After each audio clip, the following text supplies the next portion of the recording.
Oh, so he's sitting over there. I didn't know. Usually in the olden days he sat over here. He wants to sit. But he sits wherever. Okay, now he's finished. Is that enough of me? I think, Rav. Visiting day, Yeah, and Gareth and Ivanka were there visiting their kids. I heard that. Yeah, he mentioned the Secret Service over there. Right. Okay. We are rolling. Okay, so usually Simeon's here, but now he's here. Okay. So well, we obviously last week was Tisha B'av, so we didn't meet. But 2 weeks ago, when we last met, we continued our discussion of the Gzeira of Shema Yata, that maybe perhaps you will tilt the candle, and because you need more light, and this was the fear that there was almost some second nature to that action, and we would forget. And in order to not be putting ourselves in a position where we might violate an Isser D'Oraisa of Havara, of kindling a flame or increasing that flame, so the rabbis prevented us. They put into play this Gezerah, that you shouldn't read and do other things that require, as we would say, tzarech iyun, near the candles, near flames. Not just the Shabbos candles. Again, they had candles all over their house. Right. So this is near any of the lights that were certainly of oil, like oil lamps. We talked about some of the different substances which you could use to make lights, and that makes a big difference. Which is why today a lot of what we're reading doesn't feel like it plays out in our real lives. But these halachos are still relevant if you are using candles, to illuminate your house. So, Rav, is the candle itself muktzah? Is the candle itself? Yeah, we're not allowed to move the candles. We'll get into a whole topic soon enough about even the topic of the thing upon which the candles rest, the buses. So we're going to get into that in the weeks ahead. But yes, one is not supposed to. But the fear is that it's this. It's second nature, and the muktzah piece, right? That it's set aside. In its worst form is just the nisr the rabbanon, right? The movement piece. I like the word just. Yeah, just the nisr the rabbanon. And so the rabbis were here wanted to protect us from the Isser D'Oraisa. Isser D'Oraisa says that if I'm going to do that and it's still lit, then I'm going to violate a biblical commandment. Okay, so we were up to Sif Vav last time where we left off. If I'm not mistaken, anyone correct me if I'm wrong. It was 2 weeks ago, but I believe we finished. Hey had to do with even if there was a medura, there was like a large fire, right? That even you had 10 who were sitting around a bonfire. No one's allowed to read because everyone's sitting far away from each other. And what if you sit far away from me and I sit? What does it help if by the time you notice that I'm playing with the zanvos ha'udim, the sticks, the large firebrands with which you stoke the coals, it'll already be over. I'll have already violated the halacha, so that's not going to help you. Okay, so Sif Vav is interesting because it's related to Shema Yateh. It's an exception to the rule. We're going to see now a series of exceptions to the rule, where what we think should be the case is not the case. Okay, so now let me introduce the following. Now let's read it. Let's read Sif Vav. Well, then I'll go backwards. Okay, and this Sif Vav comes from the Gemara. Okay. Pinokos shel beis Rabban. So everyone see this again. Simon Ayin Reishay Sif Vav. In my edition, it's the very top of the page Nun. So it's marked Nun Hey. Pinokos shel beis Rabban. Porin leor haner mipnei she'emas Rabban aleihem. Okay, what is Pinokos shel beis Rabban? Anyone venture a guess here? Small children. You have you have school children, right? And they learn with a particular rebbe. Tinoko shel beis Rabban. The small children, what are we talking about? We're not talking about like a teenok. Like we're not talking about they're literally like a baby. 5 years Yeah, old, we're not talking even about 5 years. kids. Yeah, I don't. Is there an age for tinoko shel beis rabban typically? He's right. He might be a good example of tinoko shel beis rabban. That's actually a good point. Right? Yeah, he's. I don't know. He went to get more. I think he went to get more crackers. But see, if you have children who are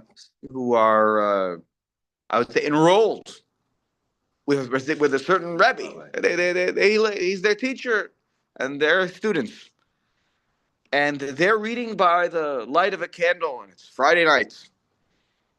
It is permitted, so long as, or because of, she'emas rabban alehem, because the fear of their rabbi is upon them. Now, let me clarify.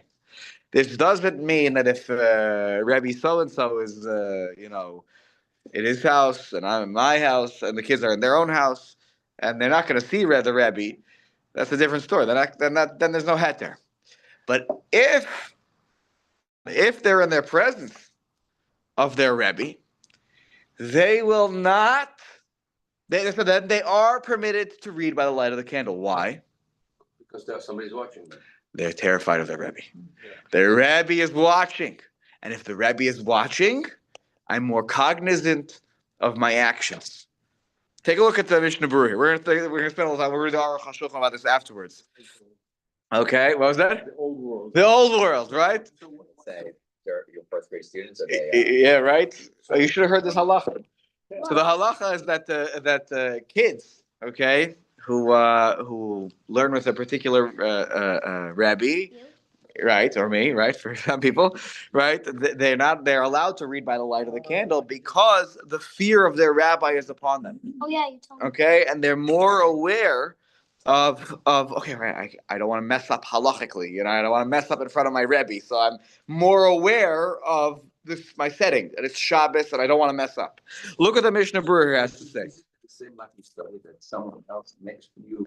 Yeah, it's similar, but here the rebbe is not.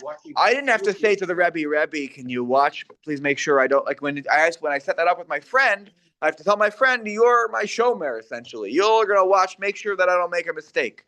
Here, just the mere presence of the Rebbe is enough. It's also the amount of kids around. It's not probably maybe a kita or so. It could be, or it could even just be one. Because from the perspective of the child is going to be hyper vigilant. Okay? Does this pertain also to the Rebbe's own kids? It's a good question. What do you think? Are you afraid of your dad, Yair? Are you gonna mess up halachically in front of me? No. No, because he knows all the halachas. He knows all the halachas. Sorry, that's there you go. So the Mishnah Berurah says, Tesvav, she'ein poshtin yad l'shum davar. This is the terror. This is the level of terror. How terrified they are. V'afilu b'chol, right? Tesvav in the Mishnah Berurah. So we are Tesvav. Yeah. Right here. There you go. She'ein poshtin. Okay. They won't even stretch out their hand for anything, even on the weekdays. V'afilu b'chol. Ella al pi rabban, unless Rebbe says it's okay, right? That's velo asi le'atzluye. I mean, and please correct me if I'm wrong. I was trying to. I mean, the word for like davening, right? Let's lay. What? And do you have? I have an ooh here. The punctuation. Interesting. Machlokas in the version in the Girsos here. But let's talei in the Gemara is to like daven, I think, right? Yeah. So even if you're going to come to daven, it's only time to daven if the Rebbe says it's time to daven, right? Everything is by the word of the Rebbe, okay? It is volt, okay? Umashma. So again, this is the level. You understand now why on Shabbos the kids don't do anything when they're in the presence of their teacher without the permission of their teacher. Now, this is not as crazy as we think it is. I'm not saying that it's like this today. But if you think about you go to a certain classroom, and again, I'm zocha to go and walk into many classrooms. Certain classrooms, like I won't name names because we're being recorded right now, but I think of two certain classrooms right now, Westchester Day School. The kids go in and the Ema and the Yira on their faces when they walk into these classrooms. They walk into the classroom in a certain fashion the teacher taught them in their middle school. You walk in this way, you walk, onto the back, then you walk to your desk up this way, and the kids, they would never do anything otherwise. So the idea of children having certain, Ema and Yira, when they're in the presence of certain teachers, is not lost upon me because I sometimes see this, and they won't say a word. They can hear a pin drop in these classes. Right? They would never. Some other classes they don't do. They don't treat the teacher like that. But there are some. So if you imagine that this is the relationship between the student and the Rebbe, even during the weekdays, so understand on Shabbos, they're very hyper vigilant and they would never make a mistake in front. They're very careful. So umashma, mistimas hashulchan aruch shesover keharashba. Now I'm going to give you the background on this machlokas. I think that they say that Atzuya means to daven, right? I don't know, Ariel, do they have something different in your? You have just a different edition. It's not like Steve Keller has that other version of the Mishnah Berurah, but When they daven, they're not going to be able to do anything without the rabbi. I mean, the Rebbe tells them whenever they're doing, right? It's al pi the Rebbe. That's al pi Rabban, right? So, and Umash Mistimas Shulchan Aruch Shesover Karashba, and it seems like from the way that the Shulchan Aruch writes it, that he paskins like the Rashba. There's a machlokas here where he's showing him how to read the Gemara, how to understand the Gemara, I should say. And we're going to talk about that machlokas in a second. So I'm going to pause where you are in the Mishnah Berurah. I'm just going to read you for a moment here the Aruch HaShulchan because he gives us the context of the machlokas. So the Rashba, okay. So he says, "Tinoko shel beis Rabban korin lo'oraner mipnei she'emas Rabban aleim v'lo yavo lahatos," and they won't come to tilt the candle. The Harambam, okay, Perakei Hilchot Shabbat Halacha Tezvav Hatur Kosvu Lifnei Rabban. They write not just has to be Lifnei Rabban, not mipnei emas Rabban aleim, but not because of the fear of the Rebbe's on them, but because the Rebbe is in front of them. He's there in the room. In your face. Right. Why is the fear there? Because the Rebbe is in the room. The Rashba, in his understanding of the Gemara and Shabbos, even if the Rebbe is not there in the room, they're terrified of him. And not that he'll know every movement I do. He has this, big brother, but rather, it's because now let's go back. Now let's go back to the Mishnah Berurah because it'll make more sense what we're about to read. Back where we were, okay. See, like he passes like the Rashba because he doesn't mention lifnei. He just says mipnei because of the fear of the Rebbe. Dafil ein rabban imahen. Even if the Rebbe is not there, share, it's permitted to read by the light of the candle for those children. The whole sha'a misyarin shiyavo rabban because at any moment, right, they are worried. The whole sha'a misyarin shiyavo rabban because at any moment they have this fear that my Rebbe might come. He might knock on the door, and I need to. And it's like in their head. It's in their head. The Cholsha Misyarin Shiyavo Rabban Velo Yotu, and therefore they are vigilant not to make this mistake. They are paying attention, and therefore they are permitted, ironically, right? Because of the fear, they are permitted to read by the light of a candle. Uve'elia Rabba Hevi Harbe Poskim Shecholkim Arashba. The Eli Rabba brings the many poskim who argue with the Rashba, who paskin the other way. Nobody it brings down what the minhag is on this one. I don't know. So you have certainly the Shulchan Aruch to rely upon in a more lenient situation. So yeah. Shulchan Aruch gave his opinion in the 1500s. The Rashba was in the 1200s. Right, and he faced clear paskin like him. We live 800 years, 900 years later. Times have changed. I would say that the Rebbe Talmud relationship I can't evaluate their relationship. But there are still, I think I don't think that it's not out there, that this mentality is not out there. I would say maybe it's not as prevalent in our sort of our milieu circles. I remember when I was in the second grade, Yeah. I remember Mr. Kaplan, Okay. and as soon as you walked into his classroom, you had fear, Right. I've never seen any of my grandchildren have that kind of fear. Fear, right. Yeah. Right. I was supposed to say, I'm not, I don't know that it's. Not only that, some of them Yeah. actually had a stick, and if you were like, Oh, yeah. follow them, On your fingers. That time They hit definitely you. has gone. So obviously, this was a whole different world. Right. And, Yeah. and I mean, obviously that's the fear that they had, so they wouldn't do anything against the halakha. It's obvious. Right. So I wonder if this is, again, also the situation But with we the don't lights. handle. That's why I say the lights have changed also, so it's not as much in play. But Maybe that was hashgacha, maybe Hashem. right, as electricity came in, that relationship has changed. And yeah, I hear. Look, I completely understand. What do you want to say, Tommy? Respect was different. Teacher walked in, we have to stand That by the way, by the way, and I will say, Do all these things. I mean, the stick thing was not. I would say. But I was saying the fear. Yeah, I think that there is a little less, but I'm not at every school out there in the world.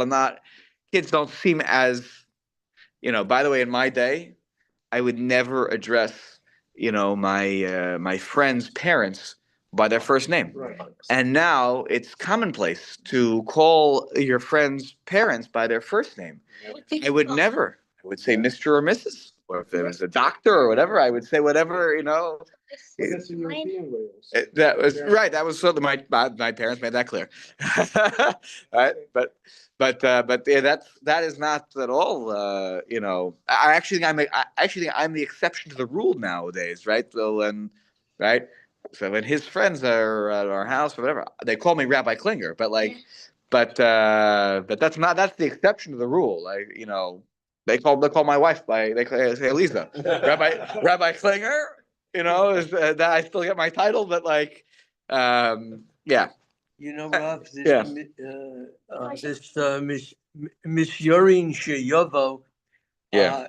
I understand it. It's manifests itself in other halachot, like if somebody is going to be the mashgiach and he's going to watch. It creates The question is, must he stand there 24 hours and watch and watch and watch? And the answer is no, as long as he has The fear. access. right. That he you can present the come. fear that they shouldn't play funny, but they shouldn't do funny, Right. funny stuff, funny business. Correct. Yes, yeah. We can talk about that afterwards. We can talk. Yes, Okay. it has to be in the vicinity. Go a few hours. Yeah. This depends on the. You need to have a certain, that they could pop in, right? So a certain, right, for a fleischiker restaurant, that's a separate problem of basar shenisvalim min ha'ayin, that you don't want the meat to be to not have been under the watch of an eye of a Jew. But many dairy restaurants will operate on the principle of Yosef Nichnas, like someone can come in anytime, and you don't want to be caught. If you're caught, by the way, your hashgacha is pulled. And we all know all the stories. Yeah, go ahead. I mean, I was gonna say, like, it happened in the Heights, that the Dunkin' Donuts, the mashgiach goes in and out, like he comes in 3-4 times a day. There you Go go. and check up on it.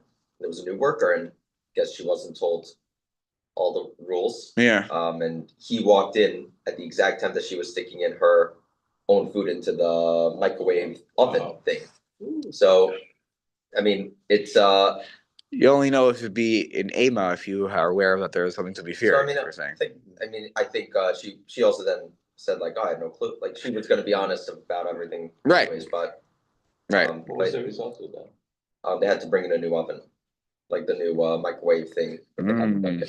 There you go. Well, that'll scare the hell out of her. Right. Anytime it costs you money. Okay. So now let's take this principle that we've just talked about now, and okay, maybe it's our situation is different, whatever. And you want to paskin like the Rashba or the Rambam. I'll leave it to you next time this situation comes up. Though you have the lenient opinion here. But what's important to take away from this, particularly as it relates to that halacha, is the fear factor plays an important role in carving out exceptions. Take a look at Siv Zion, which isn't going to directly relate to this, but Ches will. Okay, Zion. Mutar likros bameh madlikin leor haner sharei hu mazkir iser Shabbos ve'ein yishkach. So it's permissible. Now, this would have been very important. It's an important halacha because unlike tefillah, which we said tefillah is allowed because there's some familiarity, or so I'm not like, what's the next word? I don't know what I know shibud v'roma ariva aravim b'chachma. I don't remember. Maybe I don't memorize everything, but I know enough that like I don't need to be overly concerned with the amount of light. I'm not like squinting like because I see a little bit of the word. I know I remember what the next word is. But I'm going to speak about myself now for a moment. I'm not talking for anyone around the table. I do not know about Madlikin with any familiarity like that. Maybe I know it could start to after the years and years on Friday night saying it, But the truth is I don't always get to the end of it by the time that they're already saying Kaddish D'Rabbanan, and they're saying Baruch Hu. But I don't think I could do that. So Bameh Madlikin it's traditionally, we read that many months ago. Bameh Madlikin is traditionally read on Friday night. So I'm not allowed to read something on Friday night if I'm not familiar with it. How do they in shul, when they had candles all around, how do they permit this? So here it says it's permissible to read Bameh Madlikin by the light of the candle. Why? Because he's mentioning the Isser of Shabbos in the very paragraphs that I'm reading. I am talking about candle lighting, things that you can't light with, things that you can light with, things that relate to this fear that I'm going to touch the candle. So if I'm talking about it, because I'm mentioning it, how would I forget? I'm literally talking about the thing that I'm worried I'm going to do, so I'm not going to do it. So that's an exception to the rule because of the topic of the reading. Okay? Test Zion in the Mishnah Berurah, Likros Bameh Madlikin, Mashma the Dafka Bameh Madlikin, specifically Bameh Madlikin, Shisham Nizkar Inyane Isur Hadlaka, because it talks about certain things that are prohibited in the realm of candle lighting. Ve'ech yishkach, like how in the world would I forget and like kindle a fire? Aval share Hilchot Shabbat lo. But if I'm just learning other Hilchot Shabbat, I'm learning about the laws of bishul, the laws of whatever it is, kiddush. That's not the same. That's not. I can't do that by the Or Haner. Now the Aruch HaShulchan here mentions, importantly in this context, where is it here? Okay, V'chein he says, was it him here, or actually maybe it was one of my extra comments here? That was the Aruch HaShulchan. Sorry, it was. This was number 28 here. 28. Yeah, okay. So if you're looking at Tommy, I know has this edition. So number 28 in the extra comments here, that it's Dafka the Mishnayos of Bameh Madlikin, of that parak, which is the second chapter of Masechah Shabbos. But because that's like the essence of where the halachos come from. Aval hagemaros should be parak. But if you learn the Gemara of Bameh Madlikin on Friday night, that doesn't count because the Gemaras go off here and they go off there, and that's where the whole section about Hanukkah comes up. By the way, in the second chapter of Bameh Madlikin, sometimes you're not talking about anything related to. You're talking about things related to candles, not about Hilchot Shabbos candles. So, if you're really just reading the Gemaras, that halacha. That exception doesn't extend. And Rav Nissen Karlitz says she'ein likro or haner ela sugyos haoskos beinyane hadlakas haner, and therefore v'chein motor lilmod inyane hadlakas haner sheb'shulchan aruch. So if we wanted to convene this year on Friday nights around the light of a candle, and we were learning this topic, we would be able to do that. If you're learning it, how? In Gemara? So, not the Gemara, but if you're learning halachos in the Shulchan Aruch, you're learning this simon. You're allowed to learn this because this is all about don't tilt the candle. So if you're learning about this topic on a Friday night by the light of the candle, the irony is it's permitted. Okay. So why don't we say if you're learning with specificity this topic, even in Gemara? Yes, I would say that that would make sense. If you're learning in the Gemara and it's specifically about this topic, then yes. But I think when the Gemara goes off on anything else, then you're not in that territory anymore. The Kabbalat Shabbat you couldn't do, and Maariv you couldn't do Friday night in the dark, so you have to do it early.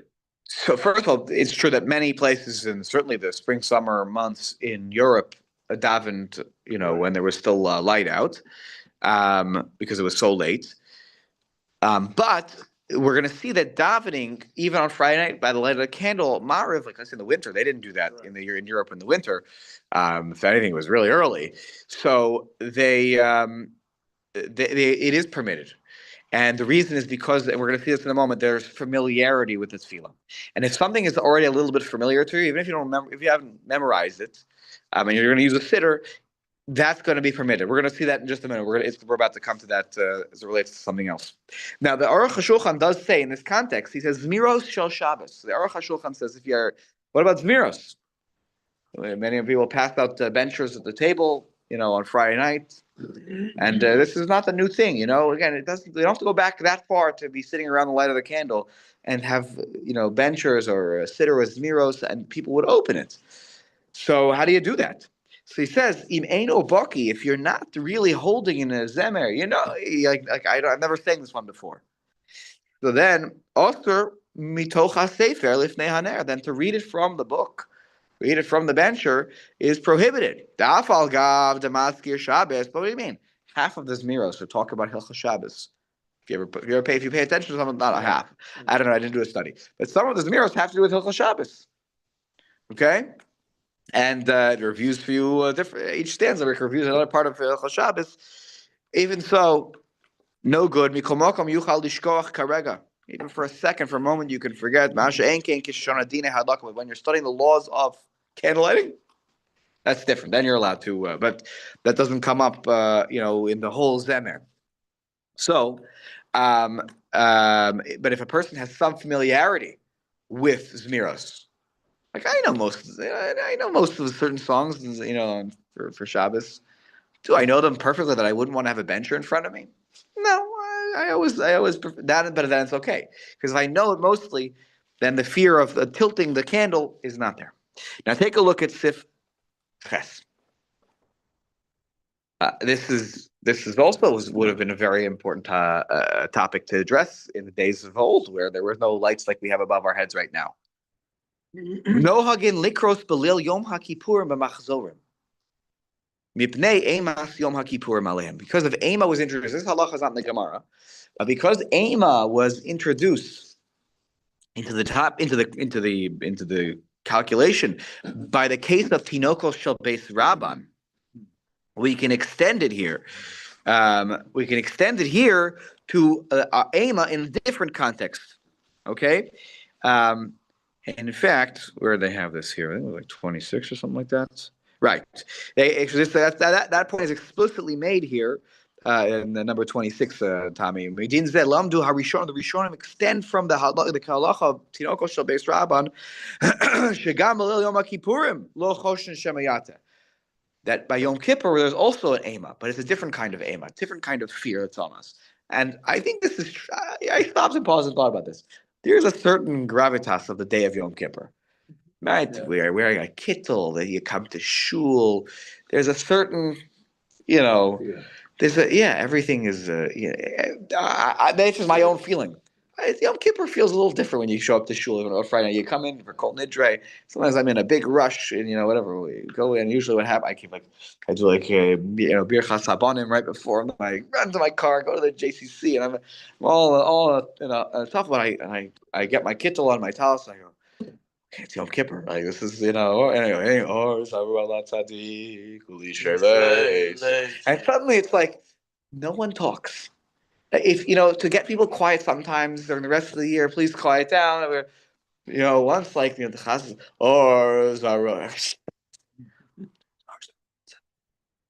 it's like a pin drop silence falls over the kahila, and and during Kol Nidre, that's Kol Nidre really. It's like Hataras Nadarim. you're thinking, you know that it's some, it's Nidre was added later. It's not from the times of the Gemara. It's called Nidre. You could hear a pin drop, and that really carries throughout the tefillah on Yom Kippur at night. Especially at night. That when you start Yom Kippur, I notice it's interesting. And so the practice was that you could read the machzor, which they certainly weren't familiar with, because you said those tefillahs once a year. We don't say the things we say on Yom Kippur. The Shemona Esrei of Yom Kippur is a once-a-year occasion. And they were no hake to read the machzor by the light of the candles on Yom Kippur because of the fear of Yom Kippur, of the day itself. It's amazing. This was the halacha. By the way, in some ways, what would they have done otherwise?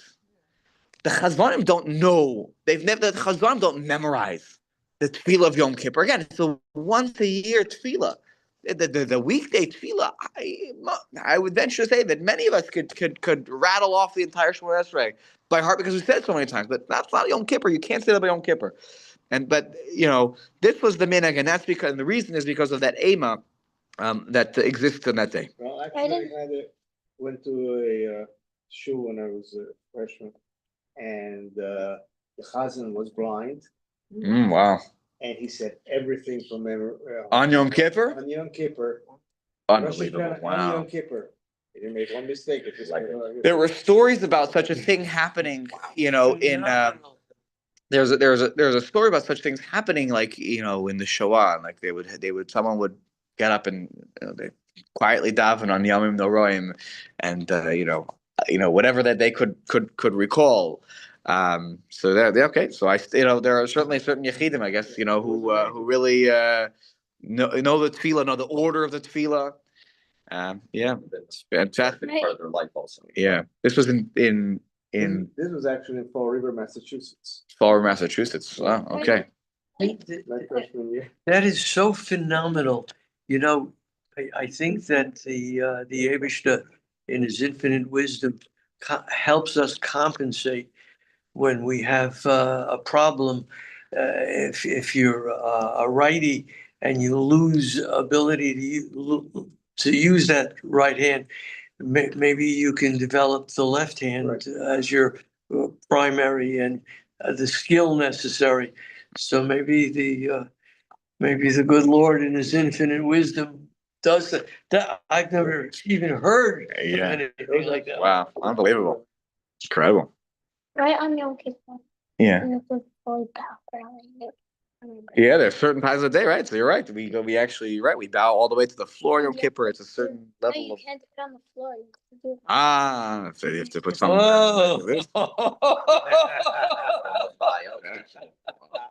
Okay. That's Stone great. floor, no stone floors for you. That's right. Okay. All right, nice job. Way to go. Okay. I'll have to call your Rebbe from camp. Boy, Good job. you're in trouble. Okay. This kid knows a lot. Baruch Hashem. Okay. How do you know that? What? How do you know that? Because you learned it in Shir, and I remember. You learned it this year in the summer? Yeah, and I remember Wow. that. I'll have to call Rabbi Hain. I give Rabbi Hain all the credit here on the thing. He was in Rabbi Hain's year. Something. Oh, you remember? That's right. You did sit with me on Yom Kippur. Yep. Okay. Sif test. Okay, this is also a problem that would have existed for Jews through the generations. There's another time on Friday night that you must read something. The Haggadah, That's which right. is not known. It's a once-a-year automatic, occasion. Not on autopilot there. Right. So he says, Leil Pesach shechal lios b'Shabbos. Sometimes Pesach falls out on a Friday night. That was like this. No, this year was Saturday night. This past year. And this coming year, it's going to be a 3-day yontif. Okay. Wednesday night, Thursday, Friday. Yeah, I was looking at the calendar. Yeah, it's a 3-day. I thought you were talking about Rosh Hashanah. No. For Pesach, yeah. So this happened, I think, 2 years ago, maybe. Pesach was on a Friday night. COVID year. COVID year was also the 3-day yontif. Yeah. That's right. I remember. That's why Warlick had to call rabbis and Oh, yeah. psychologists. That's right. I remember that. So Friday night Seder. Mutter likros Haggadah b'Sefer. It is permissible to read the Haggadah from the text. Okay, mishum dahave ke'ein rashe prakim.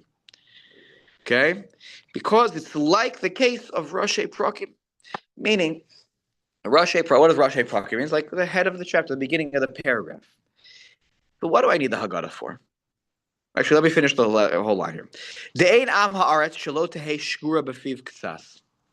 There isn't an am haaretz, meaning someone who is not so learned, not someone who is so in touch with their traditionalists, that doesn't have a little k'sas of the Haggadah, that's a little fluent in there, right? Who doesn't know of all I need to know is I look at my Haggadah with bad lighting. Avadim hayinu, avadim hayinu, right? Or I look down and I go, Amar Rabbalazar ben Azariah Hariadi. Oh, Hariadi kiven shir mishon avalos lachiti shitei Amar yetzias b'sayim balelos, right? Or I look down and I go, what's this part? Oh, okay. So Rashi Prakim means like I kind of look. Okay, what's the beginning of the paragraph? And we have, and it's fascinating because even though a seder comes up once a year and we do it twice a year, there is something to be said for we do have some level of fluency in the Haggadah. We do, and this goes to the davening point. That once you have some level of fluency, not that you know it, you memorized it, but you're familiar with it. The fear of having to tilt the candle and look like tzarich iyu, and what's the word? I don't know what the next word is.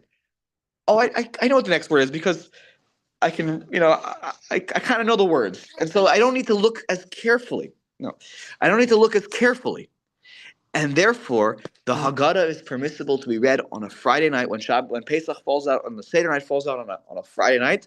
It is permissible to be read for this very reason. Let's take a look at Yud Zayin and Yud Ches. Yud Zayin in the Mishnah Berurah. De'ein am haaretz v'chulei. So we see that over there. Okay.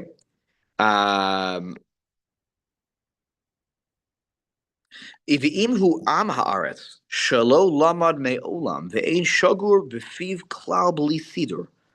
Now, what if it's an am haaretz? There are people who show up at the seder, and the rest of the year they nothing to do with Yiddishkeit. Right? We know people like this. Right? As far as we invite people like this to our seder, like, oh, come, and they show up. And they're trying to figure out the left to right or right to left. They don't know. That's how they're unaffiliated. Obviously, they can read Hebrew. Right? Obviously they could read Hebrew. Otherwise, they wouldn't be using the light to read. Correct. So first of all, that's a fair point. Though sometimes nowadays in English, but whatever. Right? But okay.